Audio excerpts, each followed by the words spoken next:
Naluriku bilang jika dia baik. Celing, sebuah pemberitahuan dari HP Aida berbunyi. Ia yang tengah sarapan langsung membuka dan membaca notifikasinya. Astagfirullah, kagetnya dengan mata melotot. Bahkan air yang baru saja ia minum nyaris ia semburkan lagi. Kenapa Ai? Apa yang terjadi? Mei tak kalah kagetnya. Aida hanya diam mematung. Ia menunjukkan isi notifikasi dari m-bankingnya pada Mei. Wow, amazing. Tatap Mei dengan tajam. Ini banyak banget dari siapa? Dari Mas Tono, jawab Aida dengan gemetaran kembali meraih minumannya. Ngasih sebajang ini buat apa? Katanya uang bulanan, tapi Mei aku cemas, ucap Aida dengan wajah pucatnya. Lah cemas kenapa? Dikasih duit kok cemas? Cemas Mei nanti kalau setelah ngasih duit Mas Tono gak pernah hubungin lagi gimana? Dan kalau ternyata uang itu adalah uang tanda. Ngaco kamu. Mas Tono gak akan begitu, kalaupun begitu itu uang kita pakai buat nyamperin dia di rumah besarnya itu. Tukas Mei, ia mengembalikan HP itu pada Aida dan wanita itu menerimanya lagi dengan tangan yang begitu dingin. 300 juta bahkan Aida tak pernah bermimpi memiliki uang sebanyak itu. Ia cukup sadar diri untuk tidak membebani pikirannya dengan keinginan yang terlalu besar. Tunggu nanti sore, kalau Mas Tono hubungin lagi kamu tanya aja. Mei kembali menenangkan sahabatnya itu. Gak usah buka warung lagi kalau sebulan dapat segitu. Tawanya genit. Rai, ada laporan Mona jika kau baru mentransfer uang. Untuk apa sebanyak itu? Tanya Dev. Untuk istriku. Hah? Apa kau punya istri? Dev memicingkan mata. Astaga, aku keceplosan. Lirih Rai dengan menepuk mulutnya. Oke, begini saja, aku butuh kejujuranmu. Agar aku dapat mengaudit semua pengeluaran dengan jelas. Uang ini untuk siapa? Dev sekali lagi bertanya. Aku? Dev, kenapa kau menekannya? Sam datang di antara mereka. Aku tak menekan, aku hanya bertanya uang 300 juta. Harus jelas keluarnya kemana. Aku hanya tak ingin jika Rai dimanfaatkan karena sakitnya ini. Tukas Dev. Ya, aku mengerti maksudmu. Tapi Rai mengirim uang itu untuk istrinya semua atas persetujuanku. Jawab Sam. Dev kembali terbelalak, ia memijat pelipisnya dengan sedikit kasar hingga menimbulkan tanda merah di sana. Apa yang kalian rahasiakan dariku? Kalian sama seperti mereka selalu menganggapku tak berguna. Dev, bukan begitu tapi... Ya, itu rahasia Sam. Apalagi dari Tante Bian. Sebodoh itukah aku menurut kalian? Semua rasa kecewa Dev tumpahkan saat ini. Dev, Sam, maaf, aku tak bermaksud. Potong Rai. Akhirnya Sam mengalah, ia mengajak kedua sepupunya untuk duduk bersama dan membicarakan semuanya mengenai Nur dan pernikahan itu. Bisa-bisanya aku mencarimu di sana dengan susah, tapi kamu memadu cinta dengan wanita. Dia yang merawatku selama ini, aku berhutang nyawa padanya. Jawab Rai dengan wajah yang memang serius ketika ia membahas Aida. Baiklah, semua laporan akan kubuat, kita bertiga akan berempat. Mona mengetahui rahasia ini, potong Sam. Hais, dia memang begitu setia dengan rahasianya, brutu Dev. Baiklah, kita berempat akan merahasiakannya. Asisten sekretaris dan manajer keuangan, kami sama-sama melindungimu dari istrimu, ucap Dev. Tinggal bagaimana dengan omelan wanita itu lagi.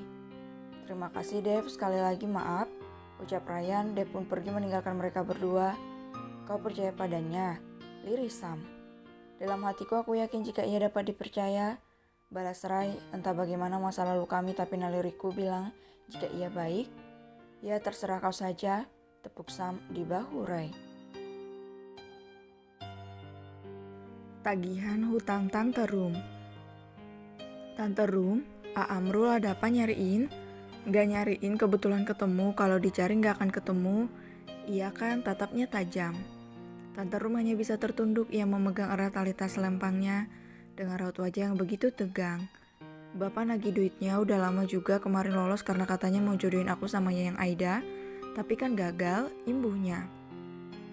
Tante belum ada uang Rul, besok saja, balasnya gugup. Besok kapan? Udah 4 bulan katanya besok mulu. Lumayan nih buat lahiran si Tasya. Operasi sesar biayanya gede. No normal lah, kenapa harus operasi? Oga jangan normal nanti gak enak lagi. Udah cukup dapat dia bekas orang. Lumayan gantiinnya yang Ai, balasnya. Nanti kalau ada uang, tante akan balikin Rul.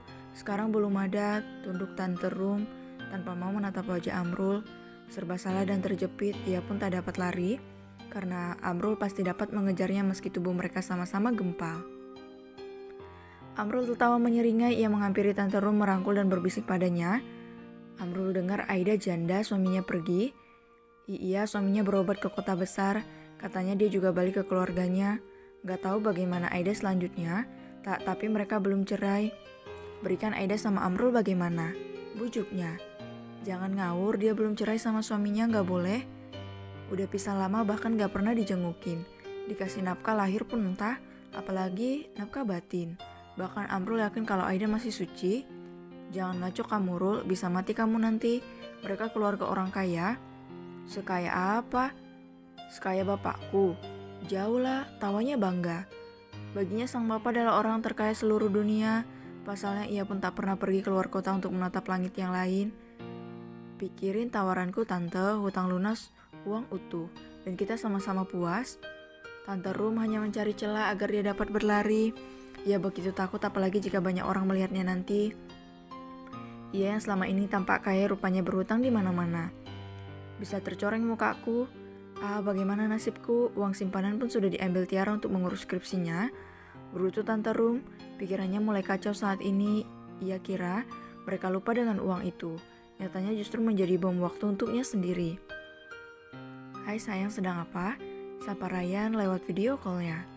Kali ini dia berbicara lewat HP melainkan tidak berbicara lewat HP melainkan lewat laptopnya di kamar. Lagi duduk santai mas, belum mandi. Mandi Gi aku tungguin. Kenapa nungguin? Mau ngapain? Aida memicingkan mata.